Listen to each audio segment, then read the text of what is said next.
Dah,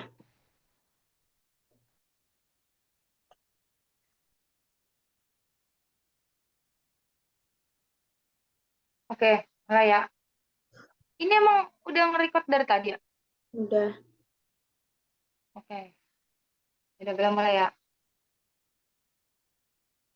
Baik, nanti potong yang lupa.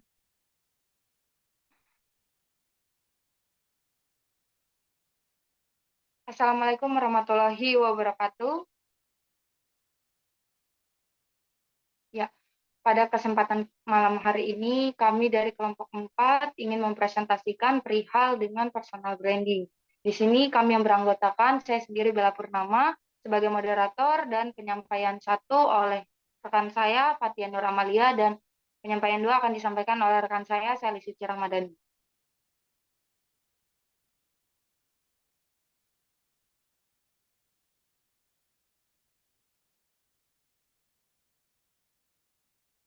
Baik, materi pada malam hari ini berjudul dengan apa itu personal branding. Nah, teman-teman, untuk mengetahui nih definisi sebenarnya personal branding itu apa, yaitu sebuah strategi di mana dapat dilakukan untuk membentuk nih citra diri sendiri sehingga masyarakat atau orang lain dapat menilai dari prestasi yang kita punya, dari pencapaian yang kita miliki, bahkan dengan citra ini yang dibangun dan ditampilkan pun bisa bermacam-macam. Misalnya keahlian seseorang, kepribadian seseorang, prestasi, bahkan nilai-nilai lainnya.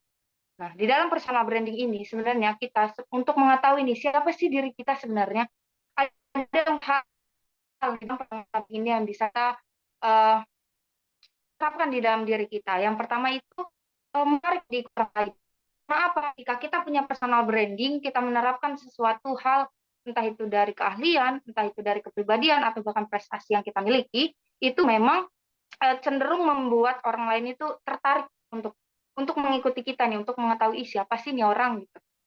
Apa sih yang membuat orang lain itu ingin mengikuti kita ketika kita sudah tahu nih personal personal branding kita itu apa? Poinnya adalah kita harus tahu siapa dulu diri kita. Saya siapa sih gitu. Biar apa? Biar teman-teman bisa nih nge-share personal branding saya itu lebih mengarah ke sini loh, kepribadian saya itu seperti ini loh gitu. Nah, yang kedua itu otentik. Otentik itu asli dari personal branding. Karena banyak nih orang-orang yang memang menunjukkan personal brandingnya, tapi karena dia tidak mau terlihat asli nih. Kalau kalau zaman anak sekarang tuh bilangnya gaya elit ekonomi sulit gitu ya teman-teman. Itu banyak sekarang tuh milenial sekarang tuh banyak banget yang kayak gitu. Lebih cenderung ke mau terlihat sangat baik, mau terlihat sangat di sosial medianya sangat royal dan lain sebagainya. Padahal nyatanya di kehidupannya itu tidak seperti itu gitu. Jadi ketika kita mau menampilkan personal branding kita, kita harus otentik, harus asli dari kepribadian kita, dari latar belakang kita. Lalu yang ketiga ada konsisten. Ketika teman-teman udah tahu nih personal brandingnya itu seperti apa, udah tahu nih keahliannya kita itu apa, kepribadian kita seperti apa, itu konsisten karena dalam personal branding kita mau menyampaikan personal branding kita kepada banyak orang, kepada masyarakat, itu biasanya melalui media Instagram, mungkin dari beberapa postingan yang kita posting itu bisa menjadi alternatif, salah satu alternatif penyampaian personal branding kita itu seperti apa. Medianya itu adalah sosial media. Yang keempat itu dikenal oleh banyak orang, banyak. Saya bisa bisa ambil sampel di sini, teman-teman. Siapa sih yang nggak kenal dengan Rizky Febian? Tahu ya teman-teman, Rizky Febian. Nah, Rizky Febian itu dia punya keahlian. Keahliannya apa? Di musik, bagian musik. Dia punya keahlian di bagian musik. Lalu kepribadiannya seperti apa? Sangat baik, terlihat ya. Di luar dari latar belakang keluarganya, kita kesampingkan dulu bahwa dia punya kepribadian yang sangat baik, manis, bahkan dengan sangat lembut ya. Dia terlihat sebagai laki-laki yang sangat lembut. Lalu prestasi, dia mengeluarkan beberapa album itu masuk ke dalam kategori prestasi ya, bisa menciptakan albumnya langsung meledak. Setiap dia posting, setiap dia mengupload album, pasti itu langsung booming. Itu adalah salah satu cara dia untuk menyampaikan atau memberi banyak orang inspirasi dalam memperkenalkan personal brandingnya dia gitu, melalui kemampuannya dia. Boleh di next, Kak. Nah, di sini saya menyampaikan ada dua personal branding menurut para ahli. Yang pertama, ada menurut Harun 2014. Harun mengatakan bahwa personal branding ini adalah proses nih membentuk persepsi masyarakat terhadap aspek-aspek yang dimiliki seseorang seperti kepribadian, kemampuan, nilai-nilai, bagaimana semua menciptakan uh, perspektif yang positif ya dari masyarakat yang dapat digunakan sebagai alat pemasaran. Sedangkan menurut Erwin dan Tumewu, personal branding adalah suatu kesan nih yang berkaitan dengan keahlian, perilaku maupun prestasi yang dibangun seseorang baik secara sengaja maupun tidak sengaja dengan tujuan menampilkan citra diri. Nah, ini balik lagi ke Rizky Febu ya. Ini saya bisa kasih gambaran bahwa dari kesimpulan para ahli ini menyatakan bahwa personal branding ketika kita udah tahu nih personal brandingnya kita itu apa, ya ada sesuatu yang ditonjolkan nih dari kita untuk masyarakat, dari kita untuk para followers ya. Kalau di Instagram tuh followers, kalau di YouTube subscriber gitu. Ada yang kita tampilkan, ada yang kita tonjolkan, ada yang membuat orang lain sehingga menarik orang lain melihat kita itu sangat menarik gitu. Entah itu dari postingan, entah itu dari kemampuan, entah itu apapun yang memang membuat orang lain itu tertarik kepada kita. Gitu. Boleh dilanjut, Kak?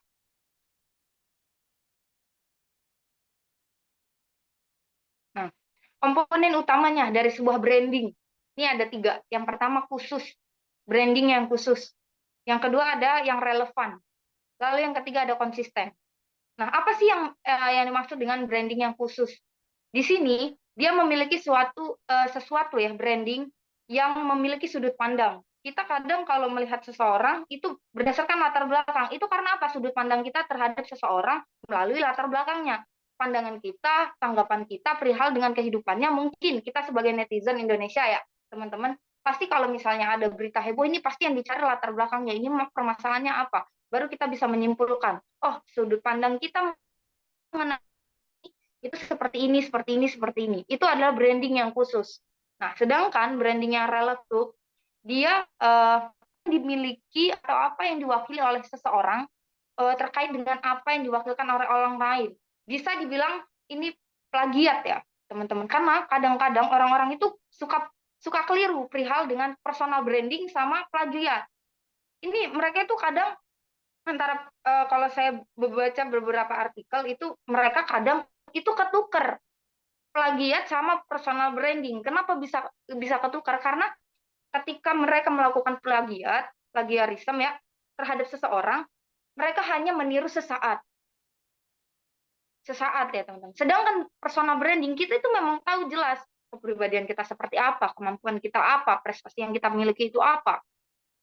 Nah, ketika kita sudah tahu nih personal brandingnya kita itu seperti apa, maka yang kita akan tampilkan di sosial media, di kalangan entah itu cara kita berbicara, entah itu cara kita berpakaian, entah itu cara kita bersosialisasi, maka semua orang akan mengenal sosok kita yang memang seperti itu gitu loh.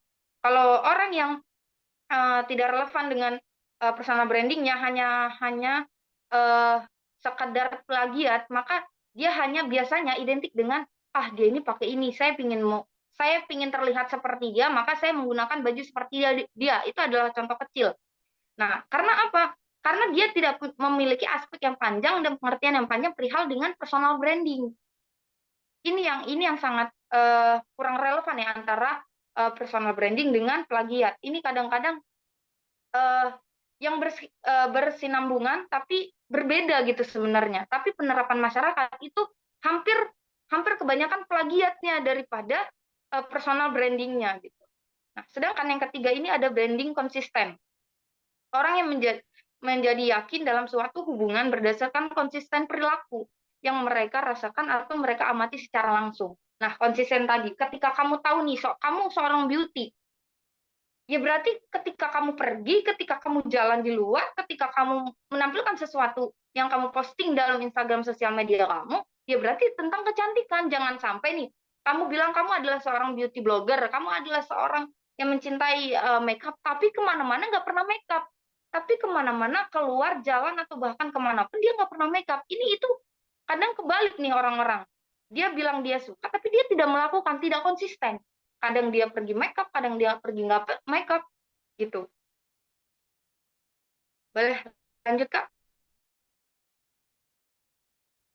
Nah, setelah kita tahu nih, personal branding kita itu apa, kemampuan kita apa yang kita sukai, apa yang harus kita eh,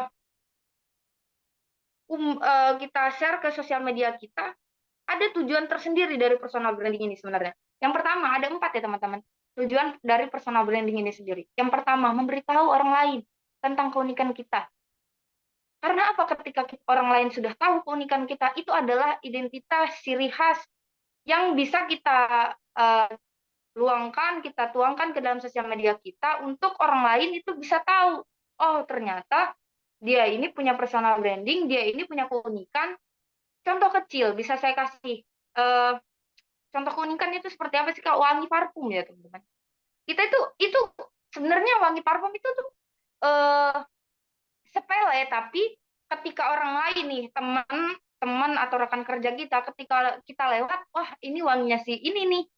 Karena apa? Kita punya ciri khas, kita punya keunikan dari wangi kita sendiri. Itu adalah salah satu contoh loh, personal branding dari wangi tubuh kita, wangi parfum yang kita gunakan, itu bisa dijadikan contoh loh, ciri khas di dalam diri kita. Karena apa? Menjadikan kita berbeda dengan yang lain. Ketika kita menggunakan parfum A, teman kita menggunakan parfum B, ketika ada orang lain yang menggunakan parfum itu, maka dia yang akan dia ingat, yang akan dia rekam dalam kepalanya adalah, wah ini kayak wanginya si ini deh. Karena apa? Karena dia punya identitas dan ciri khas. Di sini itu yang dimaksud ya teman-teman. Nah yang kedua, menampilkan kesan individu tersebut merupakan solusi pemecah masalah yang dibutuhkan. Nah, di sini saya bisa kasih contoh di dalam sebuah organisasi. Kalau kita menjadi seorang pemimpin, jangan sampai nih ada suatu masalah yang dipecahkan, malah yang dipertanyakan adalah masalahnya apa, bukan jalan keluarnya. Kadang-kadang orang-orang itu salahnya itu seperti ini, lebih dominan mencari kesalahannya daripada masalahnya, daripada akar permasalahannya, daripada jalan keluarnya. Jangan sampai kayak gitu ya teman-teman. Jangan sampai kebalik. Lalu yang ketiga, ada sebagai media untuk mempengaruhi orang lain mengenai persepsi dari individu dan mengenalkan kemampuan serta keunikan. Nah, ini tadi, kalau misalnya plagiat, orang yang plagiat sama orang yang memang tahu uh, personal brandingnya itu apa, itu tadi ketika orang yang kita plagiati nih, kita menyukai seseorang atau artis atau apapun, wah Rizky Febian ganteng nih kalau pakai baju ini, wah Rizky Febian pakai parfum ini, kita ikutin dia. Itu adalah sebuah bukan plagiat karena kita suka, jadi melakukan hal yang tapi dengan tidak konsisten. Biasanya nih orang saya pribadi ketika saya suka nih terhadap sesuatu, ya saya hanya suka pada harian itu, pada saat itu. Ketika barangnya udah habis, misal parfum, contoh. Saya mau coba nih parfum yang ini, karena saya tidak punya keunikan dan ciri khas wangi, jadi ya udah pakai parfum aja jadi. Pakai parfum aja yang penting wangi gitu. Jadi kita nggak punya keunikan, kita nggak punya kemampuan untuk mengenalkan diri kita kepada orang banyak. Karena apa? Kita nggak punya dominan. Dominan suka terhadap sesuatu itu sedikit. Ada tapi sedikit gitu. Lalu yang keempat ada merangsang persepsi orang lain mengenai nilai atau serta kualitas diri yang dimilikinya. Nah, kita punya kemampuan. Biasanya kita itu kan suka ya, kalau misalnya lagi event apa, kita ikut event apa di tempat kerja yang memang notabene itu nggak banyak orang yang bisa ikut itu karena sesuatu hal, mungkin karena pencapaiannya bagus, mungkin karena sesuatu hal yang bisa dia tampilkan gitu ya. Istilahnya itu dia beda gitu dari teman-teman yang lain, makanya dia bisa ikut di dalam forum ini, dia mendapatkan nilai ini di kelas, dia mendapatkan sertifikat ini, kemampuan ini, misalnya seperti itu. Nah itu akan ketika kita posting nih di sosial media kita ya teman-teman, orang lain akan memproses, oh ketika dia baca, ketika dia lihat apa yang kita posting mengenai kemampuan dan keberhasilan kita dalam sesuatu ya, suatu hal, maka dia akan mengeluarkan persepsinya mengenai apa yang kita capai, apa yang kita dapatkan, apa yang kita hasilkan. Kadang orang-orang tanpa sadar dia menilai nih, memberikan persepsi dia terhadap kita melalui postingan kita. Contoh kayaknya, jalan-jalan mulu nih. Biasanya kan kalau misalnya kita di tempat kerja ini ada reward ya, jalan-jalan karena kita bisa bisa apa namanya, bisa dapat mungkin target tercapai, mungkin target sebelumnya berhasil, atau ada sesuatu hal yang memang ditargetkan itu tercapai, melebihi target, kita dikasih bonus, jalan-jalan mungkin, kita posting. Ini adalah cara seseorang untuk menyampaikan rasa syukurnya, rasa senangnya, diposting di sosial media. Lalu ketika teman-teman atau bahkan rekan-rekan kita yang melihat yang lain, dia akan memberikan persepsi terhadap kita. Wih, jalan-jalan ya anak. Contoh ya, wih jalan-jalan nih si Bella, karena dia capai target. Keren juga nih. Wah, tapi dari mana ya kok dia bisa ya nyelesain targetnya? Contoh. Atau bahkan Sally, contoh nih, dia mengumpulkan nih, dia bisa mengajak anak-anak untuk bimba untuk masuk bimbanya, sehingga jadi yang tadinya apa kemampuan dia dalam mencapai target. Memberikan apa persepsi di lingkungan kerjanya, memberikan persepsi terhadap lingkungan di sekitarnya bahwa dia memang cocok sebagai pemimpin karena dia bisa mencapai targetnya. Itu adalah yang dimunculkan persepsi dari orang-orang terdekat. Wah, Bu Sally keren ya, bisa capai target dengan kemampuan dia, dengan analisis dia, dengan cara penyampaian dia terhadap target yang dia siklus target yang dia miliki. Dari sini bisa jelas ya teman-teman, cara merangsang target persepsi orang lain terhadap kita melalui sebuah media atau sosial media yang kita miliki. Boleh, lanjut Kak. Nah, pentingnya personal branding. Kredibilitas, membangun koneksi, menumbuhkan rasa percaya diri, kejujuran terhadap diri sendiri. Kredibilitas. Sebenarnya apa sih sebuah kredibilitas ini? Kredibilitas itu merupakan, kalau singkatnya, dia itu sebuah kepercayaan di mana kalau di tempat kerja, kredibilitas itu antara atasan dan bawahan. Tapi kita simak dulu definisinya seperti apa. Kredibilitas adalah membangun sebuah kepercayaan nih yang tidak bisa dalam waktu singkat. Karena apa? Setiap orang memiliki sudut pandang yang berbeda-beda. Makanya jika tidak dimulai dari sekarang, kepercayaan dari orang-orang sekitar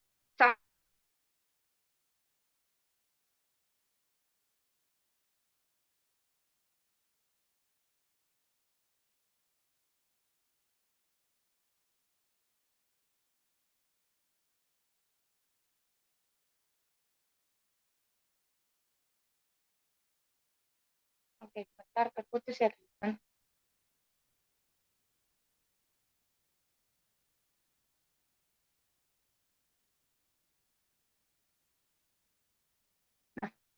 Oke, saya lanjutkan ya. Tadi terputus, mohon maaf. Nah, kredibilitas tidak hanya berkaitan dengan seberapa mampu kamu diberikan sebuah jabatan, tetapi juga seberapa jauh kamu dipercaya dalam keadaan atau dipercaya terhadap sesuatu. Nah, maksudnya kredibilitas ini adalah kepercayaan. Balik lagi ke saya sampaikan yang pertama, yaitu sebuah kepercayaan di mana sebuah jabatan atasan dengan bawahan. Ya, teman-teman. Kita dikasih kepercayaan ketika saya pribadi nih, contoh, saya dari kasir naik ke staf. Saya dikasih kepercayaan oleh atasan saya, korwil saya, untuk menjadi seorang staf. Ketika saya menjadi seorang staf, saya punya pramuniaga. Saya punya kasir, tuntut untuk bisa mencapai target melalui achievement target toko yang intinya kasir dan pramu saya. Bagaimana cara saya menyampaikan, bagaimana saya memberikan tips kepada mereka cara mencapai target ketika saya menjadi kasir sebelumnya. Saya dipercaya nih sama korwil saya untuk bisa mengarahkan tim saya agar bisa mencapai target, agar bisa mencapai penjualan.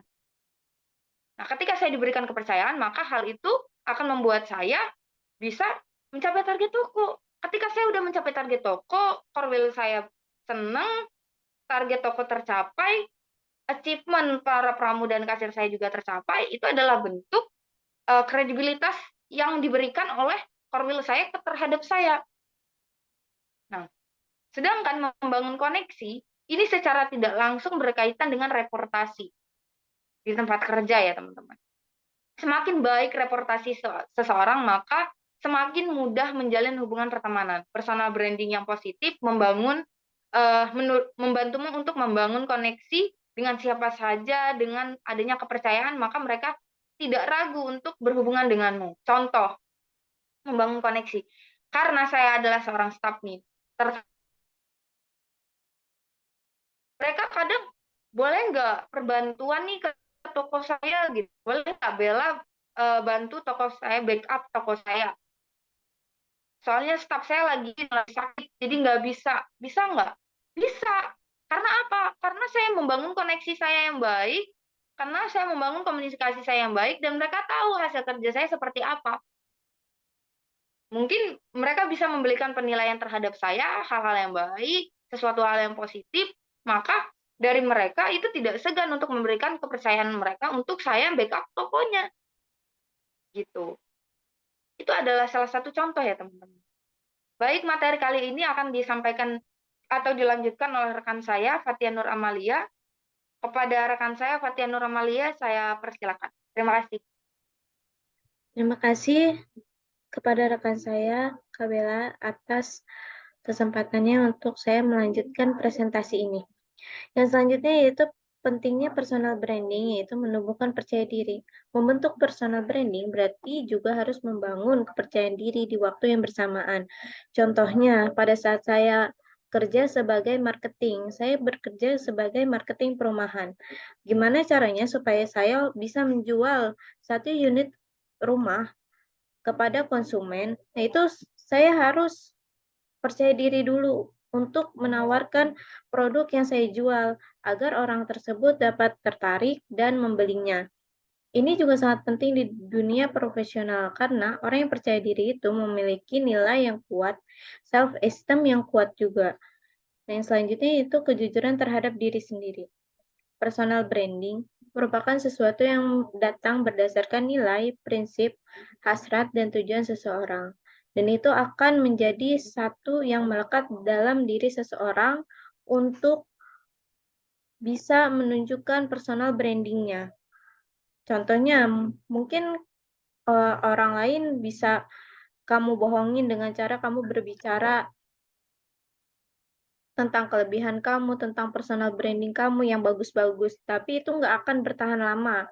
Karena orang akan melihat personal branding kamu itu dari tingkah dan perilaku yang kamu tunjukkan kepada orang lain. Yang selanjutnya yaitu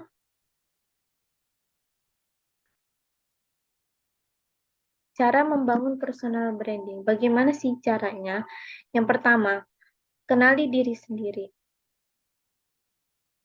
Pahamin diri sendiri apa di bidang mana, di bidang pekerjaan mana yang bisa unggul, di apa tujuan utama kita, motivasi kita untuk masa depan tuh seperti apa.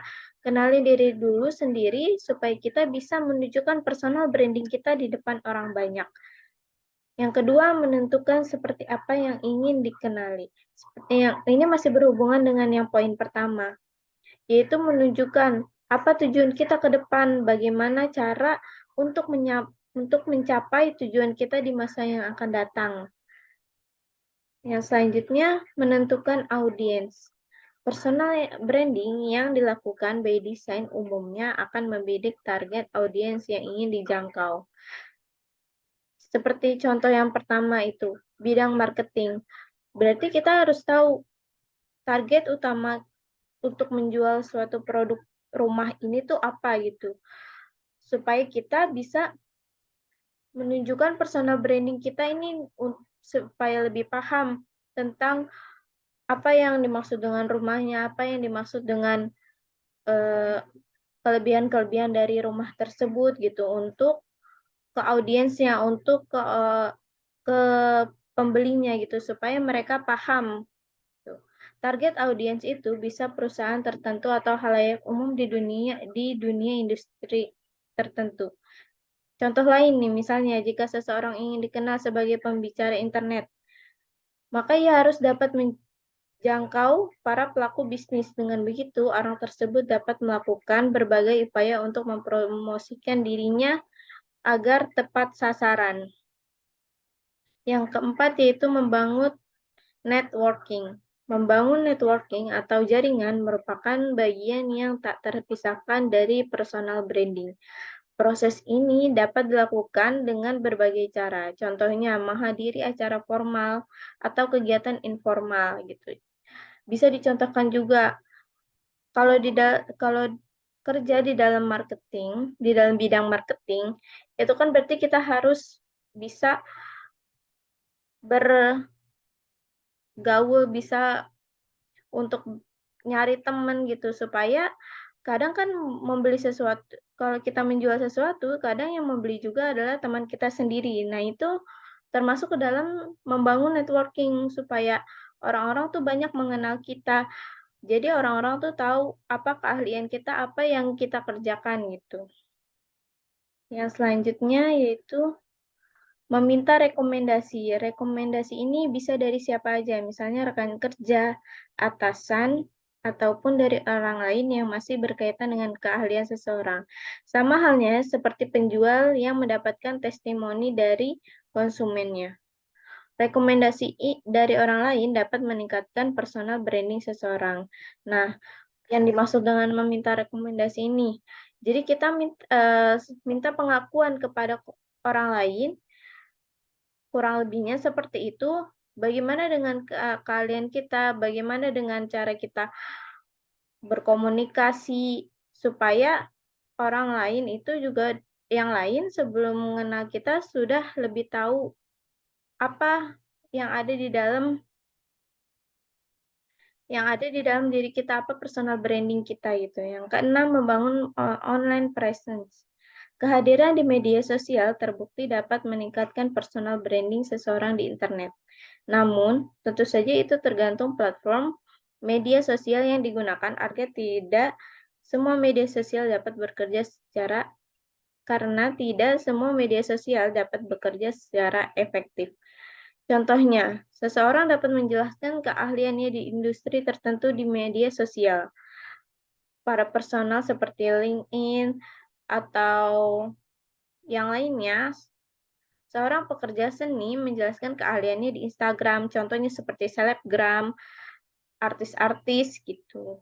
Pemilihan platform media sosial juga harus disesuaikan dengan target audiens yang dijangkaunya. Dengan begitu, proses personal branding dapat berjalan dengan optimal dan efektif. Ya, contohnya seperti selebgram. Dia harus menunjukkan, bagaimanapun caranya, dia harus menunjukkan dengan keluarinnya semuanya personal branding dia. Gimana caranya supaya orang-orang yang ngeliat Instagram dia, yang ngeliat sosial media dia tuh jadi ikut ikut membeli sesuatu jika jika artis tersebut atau selebgram tertentu tuh untuk sedang menjualkan sesuatu gitu. Atau bisa juga artis, penyanyi, dia harus bagaimanapun harus nyanyi, mau dia lagi sakit, mau dia lagi apa, tapi dia harus tetap bisa nyanyi karena supaya penontonnya juga bisa menikmati hasil karya dia. Yang selanjutnya yaitu konsep utama dalam membangun personal branding. Yang pertama di sini ada spesialisasi. Ciri khas dari sebuah personal branding yang hebat adalah ketetapan pada sebuah kekuatan, keahlian, atau pencapaian tertentu. Spesialis dapat dilakukan pada beberapa cara, yaitu yang pertama, ability. Ability itu sebuah visi yang strategis dan prinsip yang baik. Yang kedua, behavior yaitu keterampilan dalam memimpin. Yang ketiga, lifestyle, melakukan perjalanan jauh. Yang keempat, mission, melihat orang lain melebihi persepsi mereka. Yang kelima, produk, misalnya futuris yang menciptakan suatu tempat kerja yang menakjubkan. Yang keenam, profession, pelatih kepemimpinan yang juga seorang psikoterapis. Dan yang ketujuh, service, misalnya seorang konsultan yang bekerja sebagai seorang non-eksekutif direktur. Yang selanjutnya akan dibacakan oleh rekan saya, Sally Suci Rahmadani. Baik, terima kasih Fatia untuk waktunya. Di sini saya akan melanjutkan penjelasan dari konsep utama dalam membangun personal branding.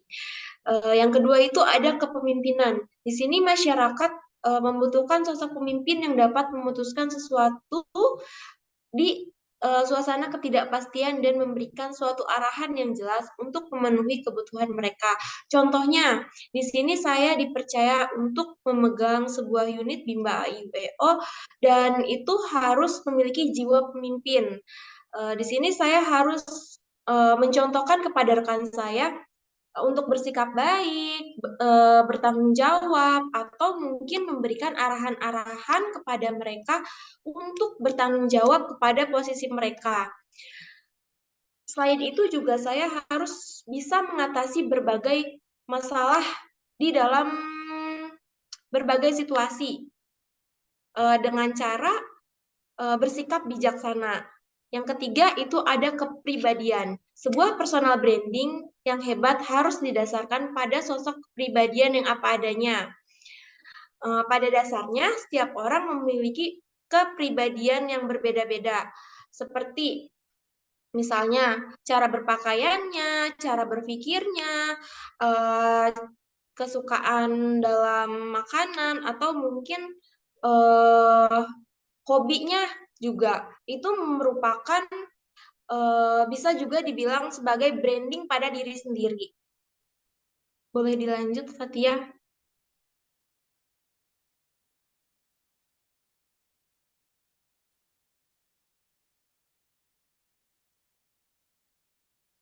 Nah, yang keempat ini ada perbedaan. Sebuah personal branding yang efektif perlu ditampilkan berbeda dengan yang lainnya. Nah, seperti yang saya katakan tadi, bahwa setiap orang mempunyai perbedaan masing-masing dan karakternya masing-masing. Nah, banyak ahli pemasaran yang membangun sebuah merek dengan konsep yang sama, seperti kebanyakan merek yang ada di pasar, dengan tujuannya untuk menghindari konflik. Namun, hal ini justru merupakan suatu kekalahan sebab mereka akan tetap tidak kenal di antara sebagian banyak merek yang ada di pasar. Yang kelima ada visibilitas. Nah, untuk menjadi sukses, personal branding ini harus dapat dilihat secara konsisten dan terus-menerus sampai personal brand seseorang itu dikenal. Nih, di sini kita harus mempunyai visi di dalam sebuah produk yang kita miliki. Misalnya, kita dapat fokus untuk mempromosikan produk tersebut sampai dikenal di banyak kalangan. Maka, visibility ini lebih penting dari kemampuannya untuk menjadi visible. Seorang ini perlu mempromosikan dirinya menggunakan kesempatan yang ada. Boleh dilanjut, Fatia? Yang keenam ada kesatuan. Kehidupan seseorang di balik personal branding ini harus sejalan dengan etika moral, sikap yang telah ditentukan dari merek tersebut. Nah, ketika kita sudah mempunyai sebuah brand yang terkenal, maka harus memiliki kesatuan untuk mengelola brand tersebut dengan etika dan moral yang ada di dalam sebuah brand dan jangan sampai menyimpang karena itu akan membuat reputasi brand tersebut menjadi buruk di kalangan masyarakat. Yang ketujuh ada keteguhan. Setiap personal branding membutuhkan waktu untuk tumbuh selama proses tersebut berjalan. Untuk membangun sebuah branding tersebut juga penting memperhatikan setiap tahapan dan tren yang ada. Kita harus memperhatikan nih gimana ya tren sekarang, apa ya yang lagi tren ini di masa sekarang. Nah, itu bisa kita manfaatkan untuk membangun sebuah branding. Nah, dapat pula juga dimodifikasikan dengan cara iklan atau public relation. Seorang ini juga harus tetap teguh pada personal brand awal yang telah dibentuk tanpa pernah ragu-ragu dan berniat mengubahnya. Nah, yang selanjutnya di sini ada personal branding di era teknologi. Nah, apa aja sih personal branding di era teknologi itu? Di era teknologi sekarang ini, tentunya harus kita manfaatkan teknologi informasi tersebut untuk membuat branding kita sendiri. Di Indonesia ini, sudah lumayan banyak orang melakukan personal branding dengan cara online. Jadi kita dapat membangun sebuah branding personal branding dengan cara kita membuat blog. Kita dapat memasukkan personal branding kita itu di blog, Facebook, Instagram, Twitter, app shop online dan lain-lain sehingga banyak orang yang akan mengenal kita dan mengetahui kemampuan apa sih yang kita miliki sehingga itu juga bisa mempromosikan diri kita untuk menjadi lebih baik gitu apa menjadi lebih baik ya. Boleh dilanjut Fatia. Di sini saya mempunyai contoh personal branding yang diambil dari Jeff Goins. Ia adalah penulis yang sudah sangat terkenal. Bahkan di internet nama Jeff Goins ini sudah sering muncul. Jeff Goins ini mempunyai website pribadi. Nah, website dia itu sangat terkenal. Jadi branding dia ini merupakan suatu penulis yang terkenal di internet. Nah, dalam website pribadinya itu, ia selalu mengajarkan kamu bagaimana cara membuat tulisan yang baik sehingga orang lain senang membacanya. Dengan kata lain, website pribadi Jeff Goin memberikan banyak sekali manfaat terutama bagi penulis pemula. Jadi misalnya kalian baru mulai belajar menulis atau membuat blog, kalian boleh lihat di Jeff Goin ini karena dia banyak sekali tips-tipsnya di situ. Boleh dilanjut ya.